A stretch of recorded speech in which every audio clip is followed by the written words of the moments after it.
Welcome to our channel. మీరు ఈ channel ని కనుక ఫస్ట్ టైం విజిట్ చేస్తున్నట్లయితే సబ్స్క్రైబ్ చేసి బెల్ ఐకాన్ క్లిక్ చేయడం మర్చిపోకండి. మరి ఆనాడు ఇంద్రప్రస్థాపురాన్ని రాజధానిగా చేసుకుని ధర్మరాజు గారి యొక్క నాయకత్వంలో ప్రజలందరినీ కన్నబిడ్డల్లా పరిపాలన సాగిస్తూ ఉన్నారట.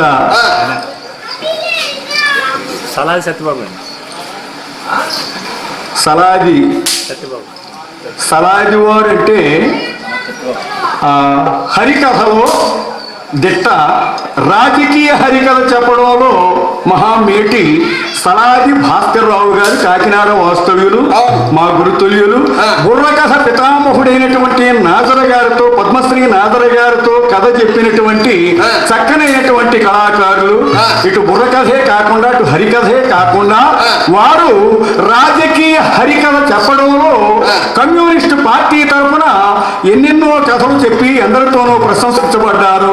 సలాది వారు అంటే మా సలాది భాస్కర్రావు గారు గుర్తొస్తారు. వారి వంశంలో ఉన్నటువంటి సలాది సత్యబాబు గారు సత్యంగా సంపాదించిన సంపాదనలో 100 రూపాయల ధనాన్ని మా బృందానికి ఇందా అని అందంగా అందించారు. అందమైన జీవితాన్ని ఆ పార్వతీ పరమేశ్వరుడు, ఆ విఘ్నేశ్వరుడు వారికి ప్రసాదించాలని మనసారా కోరుకుంటూ వారికి మా ధన్యవాదాలు, వినాయక చవితి శుభాకాంక్షలు తెలియజేసుకుంటూ ఉన్నాం.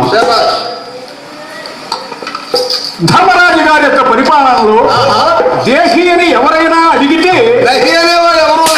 ధర్మంగా సాగుతుంది ఆనాడు ధర్మరాజు గారి యొక్క పరిపాలన.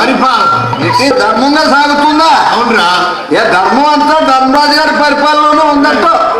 ధర్మం కోసం తెలిసేది. అయ్యి బాబోయ్, మా ఊరి పేరే ధర్మవరం. మీ ఊరి పేరు ధర్మవరం. నా పేరు ధర్మరాజు. నీ పేరు ధర్మరాజు. మా ఊళ్ళో ఉన్న వాళ్ళందరూ కూడా ధర్మాత్ములే. అబ్బో, ఒక రోజున మా వీధిలో ఒక భిక్షగాడు వచ్చి ఓ ఇంటి ముందు నిలబడి ఎలా అడుక్కుంటున్నాడు. రామనామము రామనామము రంజమైనది, రామనామము రామనామము రామనామము రంజమైనది, రామనామము భౌతి భిక్షాందేకి. పట్టెడు అన్నం ఉంటే పెట్టమ్మా 12 కుమారుడు పుడతాడన్న. పట్టెడు అన్నం పెట్టమ్మా 12 బిడ్డ పుడతాడని అడిగాడు. ఆ ఇంట్లో జిల్లాల బయటకు వచ్చి ఓ మాయదారుడా, నేను ఫ్యామిలీ ప్లానింగ్ ఆపరేషన్ చేయించుకున్నాను, నాకు పిల్లలు ఎలా పుడతారు, పక్కింటికి పో అన్నాడు. మరి కుటుంబ నియంత్రణ ఆపరేషన్ చేయించుకుంది అమ్మ. అవును. మరి సంతానం కలగరు కదా, మరి ఆ సంగతి వీడికి తెలియదు. అవును. మళ్ళీ పక్కింటికి వెళ్ళాడు. మౌతి భిక్షం చేసి పట్టెడు అన్నం ఉంటే పెట్టమ్మా 12 కుమారుడు పుడతాడు అన్నాడు. పట్టెడు అన్నం పెట్టమ్మా 12 బిడ్డ పుడతాడు అని అడిగాడు. ఆ ఇంట్లో జిల్లాల బయటకు వచ్చి ఓరి మాయదారుడా, మా ఆయన చచ్చిపోయి 6 సంవత్సరాలు అయింది, నాకు పిల్లలు పుడతారో గుమ్మాలో కనపడితే పళ్ళు రాళ్ళు కొట్టేస్తారు, పో బయటకు అన్నా. అదండి మరి, ఎందుకంటే పెద్దలు సామెత చెప్తూ ఉంటారు. అవును. మరి కొన్నంత దేవుడు వరం ఇచ్చిన పెరిమిట్ లేకపోతే పిల్లలు పుట్టరు కదా. సంగతి బాబు అతనికి తెలియదు, బిచ్చగాడికి తెలియదు కదా. అవును. మళ్ళీ పక్కింటికి వెళ్ళాడు. భౌతి భిక్షం దేహి పట్టడగా ఉంటే పెట్టమ్మా 12 కుమారుడు పుడతాడు అని అడిగాడు. ఆ ఇంట్లో జిల్లాలు బయటకు వచ్చి నాయన అన్నం అయిపోయింది, పక్కింటికి వెళ్ళాను. అన్నం లేదండి. సరే, అన్నం లేకపోయింది కదా, కూర ఏమన్నాడు. కొంచెం కూరలు ఉంటే కూర లేదు. ఏమన్నాడు, చారు లేదండి. అందరూ మరి వచ్చాడు, కాసిన మంచినీళ్ళు ఇయ్యమ్మా అన్నాడు అని అడిగా. మంచినీళ్ళు లేదండి. మంచినీళ్ళు కూడా లేవండి. భిక్షగాడి కోపం వచ్చి, అమ్మా అన్నం అడిగితే లేదన్నావు, కూర అడిగితే లేదన్నావు, చారు అడిగితే లేదన్నావు, కనీసం మంచినీళ్ళు అడిగినా లేవన్నావు, ఏమీ లేదు ఖాళీ కొంపలో నువ్వెందుకమ్మా, నువ్వు కూడా నాకు కూడా వచ్చా, ఇద్దరం జాయింట్ గా అడుక్కుందాం అన్నా. మరి అన్నం లేకపోవచ్చండి, కూర లేకపోవచ్చు, ఎందుకంటే పరిస్థితులను బట్టి. కానీ మరి మంచిళ్ళు కూడా లేదంటే ఆ తల్లి మరి ఎంత ధర్మాత్మురాలో. మరి అంచేత ఇక్కడ దాకా వచ్చి చెప్తున్నాడు మా వాడు. అది కాదు ధర్మం అంటే. మరి ధర్మ మర్మాలు తెలిసినటువంటి పెద్దలందరూ ఉన్నారు సభలో. దేవుడు ఇచ్చేటువంటి శరీరాన్ని ధర్మంగా ఉంచాలి, అంతేగాని అడ్డంగా పెంచకూడదు. అడ్డంగా పెంచడం పశు లక్షణం అంటారు. మనిషి నిటారుగా పెరగాలి, కష్టపడి 10 రూపాయలు సంపాదించాలి, మరి భార్య పిల్లల్ని పోషించుకోవాలి. మన రూపాయి 2 మిగిలితే ఇది ఇటువంటి గణపతి నవరాత్రి మహోత్సవాలు, మరి శ్రీరామనవమి మహోత్సవాలు, మరి భజన కార్యక్రమాలు, ఇటువంటి భక్తి కార్యక్రమాలకు మరి తగినంత సహాయం చేస్తూ ఉండాలి. అది ధర్మం అంటే. అంతేగాని నువ్వు చెప్పినట్టుగా కాకుండా మరి ఆనాడు పాండవుల్లో పెద్దవాడైనటువంటి ధర్మరాజు గారి సారథ్యంలో మరి ప్రజలను కన్నబిడ్డలే భావించి తనలో నలికల హారంలో దారుల్లో ప్రజలకు వచ్చిన భాషల్లో భాగస్వాములే చక్కగా పరిపాలిస్తున్నారు పాండవులు. అటువంటి పాండవ కుమారుల్లో ఉద్దండ పిండం ఎవరయ్యా? ఎవరు మన పవన్ కళ్యాణ్. ఆగాం. అట్టి పాండవ కుమారుల యందు ఘటికుడు పాండవ మధ్యముడే బాహుబల సద్గుణ సంపన్నుడు సాహసి అర్జునుడే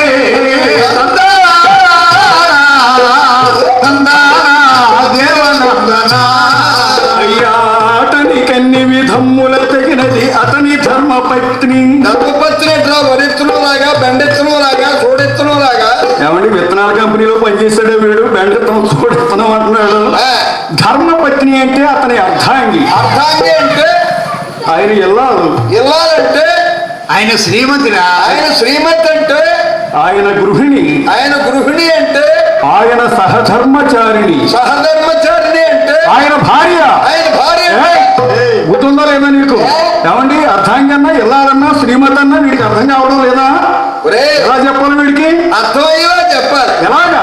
ఇల్లాలు ఇసునికర్రా శ్రీమతి చెందుకోరని పదులు స్వచ్ఛంగా ఆయన పెళ్ళవని చెప్పొచ్చు కదా. ఓహో అదా. సరే అలాగే అనుకో. నీకు ఇప్పుడు అర్థమైందా? అతని కన్ని విధమ్ముల తగినది అతని ధర్మపత్ని. అర్జునుడు మిస్సెస్ అన్నమాట. చాలా బాగుంది వీడు వరుస. వెలిగారానికి బంగారల్లా కలిసిపోయేనమ్మా.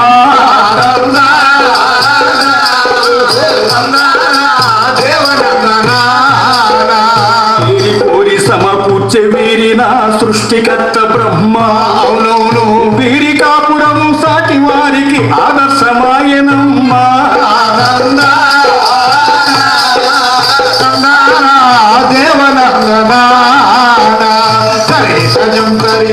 పాండవ మధ్యముడు అనన్య పరాక్రమవంతుడు అస్త్ర శస్త్ర విద్యా నైపుణ్యుడైనటువంటి అర్జునునికి శ్రీకృష్ణ పరమాత్మని గారాల చెల్లినటువంటి సుభద్రాదేవినిచ్చి వివాహం చేశారయ్యా సోదర. సుభద్రార్జునులిద్దరూ అన్యోన్యంగా ఆదర్శంగా ప్రతి మన్మధుల్లా చక్కగా కలిసిమెలిసి కాపురాన్ని సాగిస్తున్నారయ్యా. అదేంటి అలా ఉండాలి భార్యాభర్తలు అంటే. ఒకరి మాట ఒకరు వింటూ అవును అర్ధరాత్రి అయినా పర్లేదు ఎక్కడికి వెళ్ళిపోయినా వెళ్ళిపోవచ్చు. చేత ఇలాగే ఏం జరిగింది అనుకున్నావు? ఏం జరిగింది? మా ఆవిడే నేను కూర్చుని భోజనం చేస్తున్నాం. టీవీలో ఓ పురాణ పండితుడు చెప్తున్నాడు పతివ్రత లక్షణాల గురించి. ఓహో. ఏ చాగింటి కోటేశ్వరరావు గారు, ఏ గరిగిపాటి నరసింహారావు గారు లాంటి ప్రవక్తలు భార్యాభర్తలు ఎలా ఉండాలి, పతివ్రత లక్షణాలు ఎలా ఉండాలని చెప్తున్నా. మా ఆవిడ నేను వింటున్నాం. ఆయన ఏమన్నాడో తెలుసా? భర్త కన్నా ఎత్తైన ప్రదేశంలో భార్య కూర్చోకూడదు అన్నాడు. భార్య భర్త కంటే ఎత్తైన ప్రదేశంలో కూర్చోకూడదని చెప్పారు అన్నాడు. అది నేను విన్నావు. మా ఆవిడ వింది.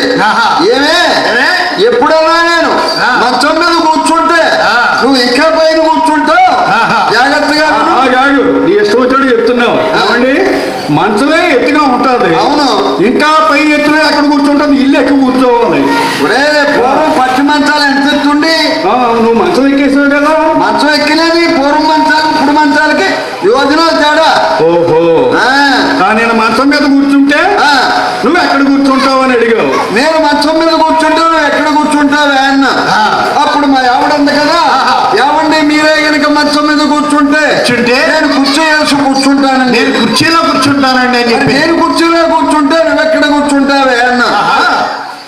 మీరు కుర్చీలో కూర్చుంటే నేను పేట మీద కూర్చుంటాను. నేను స్టూల్ వేసి స్టూల్ మీద కూర్చుంటాను. నేను స్టూల్ మీద కూర్చుంటే నువ్వు ఎక్కడ కూర్చుంటావే అన్న. ఎలా అడుగుతూ ఉంటావా నువ్వు? సాపేసి కూర్చుంటాను. మరి నేను సాపేసి కూర్చుంటే నువ్వు ఎక్కడ కూర్చుంటావే అన్న. నేల మీద కూర్చుంటాను. ఓహో. మరి నేను నేల మీద కూర్చుంటే నువ్వు ఎక్కడ కూర్చుంటావే అన్న అని అడిగా. నాకు సరిపడా వైట్ తీసి గోతులో కూర్చుంటాను. మరి నేను గోతులో కూర్చుంటే నువ్వు ఎక్కడ కూర్చుంటావే అన్న. అప్పుడు మా ఆవిడ అంది కదా, ఓడి పాడు మగడా నువ్వే కనుక గోతులో కూర్చుంటే నీ తలపై 4 తట్ల మట్టేసి కసా తొక్కేసి కుర్చీ వేసి కూర్చుంటాను. బాగా చెప్పిందండి. మరి అందుకే అంటారండి ఏదైనా సరే లాగి తాడు మరి తెగికోగా లాగకూడదు. మరి అది చాలా తగ్గింది అక్కడికే ఆవిడ. అవును. మంచం అంటే కుర్చీ అంది, కుర్చీ అంటే స్టూల్ అంది, స్టూల్ అంటే పీట అంది, పీటనే కాదు చాప అంది, చాప కాకపోతే నేల మీద అంది. అవును. అయినా ఇంకా ఇది ఏపు తింటుంటే ఏం చేస్తుందండి? బాగా చెప్పింది. అయితే నీలాంటి భార్య అయినప్పటికీ కూడా మా ఆవిడ నేనంటే ఎంత ప్రేమరా. అబ్బో ఎలాంటి ప్రేమ, ఎంత ప్రేమ? నేను పొరుగురు వెళితే వెళ్తే అసలు భోజనమే చెయ్యి. అబ్బో, మరి పూర్వకాలంలో ఉండేవారండి, ఆడవారు పెద్దవారు. అవును. ఎందుకంటే భర్త ఏ పొలానికో కంపెనీకో ఫ్యాక్టరీకి వెళ్ళొస్తే మరి భర్త వచ్చిన తర్వాత వేడి నీళ్లు స్నానానికి పెట్టి వేడి భోజనం వడ్డించి భర్తకు ముద్ద ఎక్కువ తినేలా చూస్తూ ఎంతో ఆనందపడేవారు. మరి ఇప్పుడు అందరూ మరి టీవీ యుగం అయిపోయింది. ఈనాడు ఒకనాడు జగమే రామమయం అనేవారు, ఈనాడు టీవీ మయం అయిపోయింది. ఆ టీవీలు కూడా తన్నేసి సెల్ ఫోన్ కూడా చేతులకు వచ్చాయి. మరి సీరియల్లో పడిపోయి మరి భర్తకు కూడా సరైనటువంటి టైంలో భోజనం పెట్టడం లేదు ఆడవారు. అలాంటిది మా వాడు వాళ్ళ ఆవిడ మా వాడు ఎక్కడికైనా వెళ్తే అస్సలు భోజనం చేయదట. మరి ఎప్పుడు చేస్తుంది? నేను ఊరు నుంచి వచ్చి వంట చేసి వడ్డించేగా వచ్చా. ఓహో, ఎంతకీ ఇంటిదో చేసి పని ఇదండి. మా ఆవిడ నాకన్నా ఎక్కువ చదివింది. అదండి, ఈనాడు మరి అబ్బాయిల కంటే అమ్మాయిలు బాగా చదువుకుంటున్నారు. అవును. మంచి మంచి ర్యాంకులు వస్తున్నాయి, కాలేజీలో సీట్లు సంపాదిస్తున్నారు. అవును. మంచి మంచి ఉద్యోగాలు కూడా సంపాదిస్తున్నారు ఈనాడు ఆడవారు. మగవారి కంటే ఆడవారు ఎందులోనే తక్కువ కాదు అని నిరూపిస్తున్నారు. అటువంటి ఈ రోజుల్లో మరి ఆడపిల్లలందరూ బాగా చదువుకుంటున్నారు కాబట్టి మరి మా వాడు వాళ్ళ ఆవిడ బాగా చదువుకున్నట్టు. ఏం చదివిందిరా మీ ఆవిడ? మా ఆవిడ ఎంఏ. అబ్బో, ఎంఏ చదివింది. మరి నువ్వు? ఆవిడ వెనకాల బొమ్మే. అది నీ పరిస్థితి, అంచేత అలా తయారయ్యావు నువ్వు. అయితే మీ ఆవిడ నీకు ఇలా కాకుండా ఆనాడు ఆ సుభద్రార్జునులు ఇద్దరు ఎంతో అన్యోన్యంగా ఆదర్శంగా ప్రతి మన్మధుల్లో చక్కగా కలిసిమెలిసి కాపురాలు సాగిస్తున్నారట.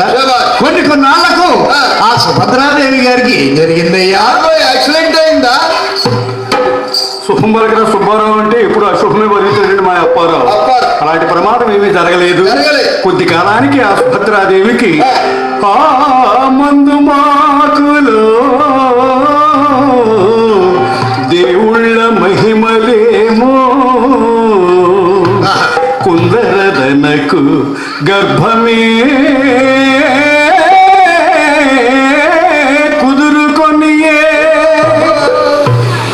కొన్నాళ్లకు సుభద్రాదేవికి నెల తెప్పిందటండి. అదండి, నెల తప్పిందటండి. అవును. మీరు వింటున్నారని లెటర్ వచ్చినట్టు తప్పించేస్తున్నారు. ఏం తెప్పించాం మేము? అవునురా, నెల తప్పిందన్నాం. తప్పేమన్నాం? తప్పున్నారా? ఏమిటి తప్పు? నెల తప్పడమే. అదేమిటి? ఎవరు తప్పించారు? అదే ఎందుకు తప్పించారు? ఒరే, అసలు నెల తప్పించవలసిన పనే. ఒరే తెంగరోడా, సంవత్సరానికి ఎన్ని నెలలు? 12 నెలలు. 12 నెలలు ఒకదానికి బండి చక్రంలో అలా తిరుగుతుంటే ఏ నెల తప్పించారో మీరు ఇద్దరును.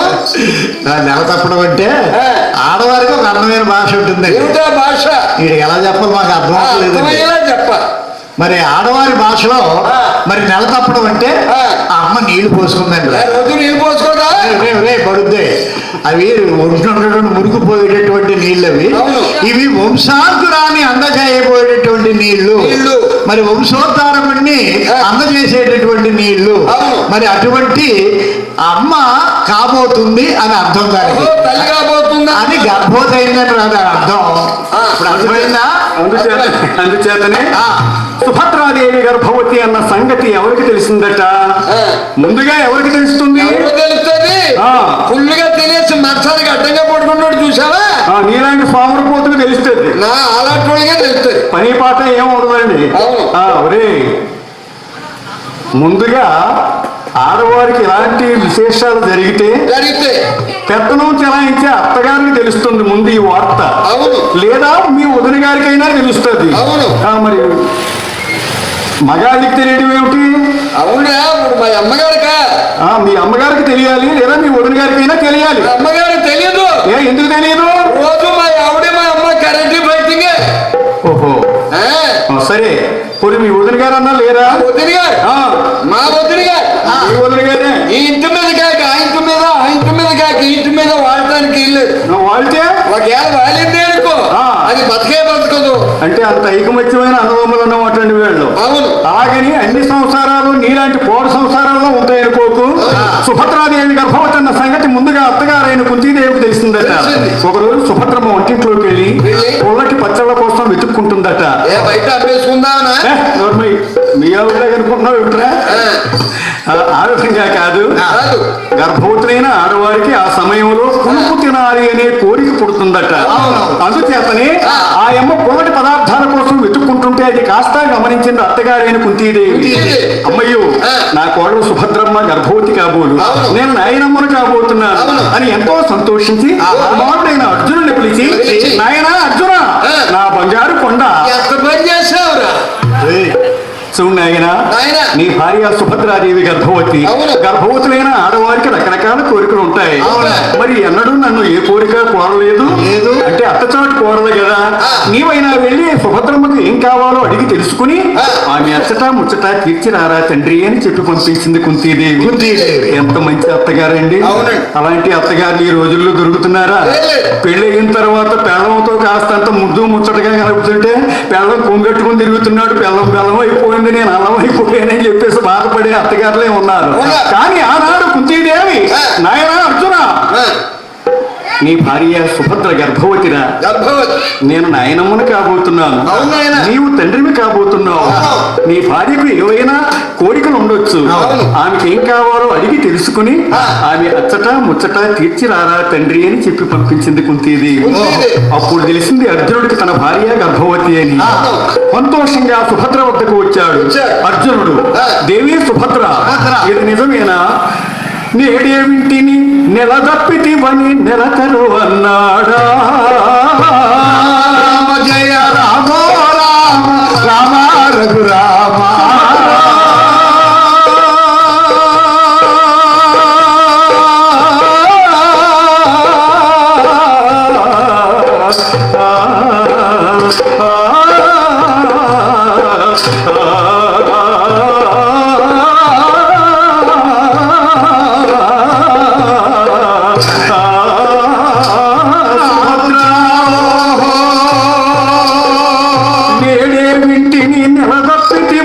నెలతరు అన్నాడే.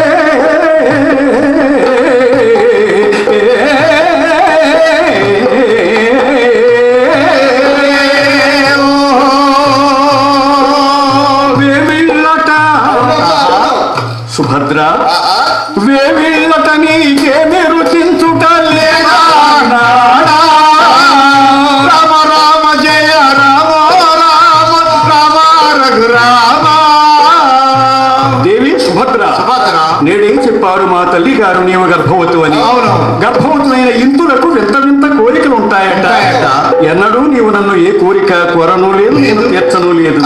ఈ శుభ సమయంలో ఏదైనా ఒక చక్కని కోరిక కోరుకోదేవి. నా అందాల బొమ్మ, నా రతనాల రాశి, నా మురిపాల గుమ్మ, నా ముత్యాల మూట అని అందగాడైన అర్జునుడు సుభద్ర దగ్గర శృంగార వాక్యాలు వల్లిస్తున్నాడట. మేని ముసుగులో సిగ్గుతుంతలో మునిగి తేలుతున్న సుభద్రాదేవి భర్త ఇలా అడుగుతూ ఉంటే భర్తతో అంటుందట, ఏదైనా కోరిక కోరుకో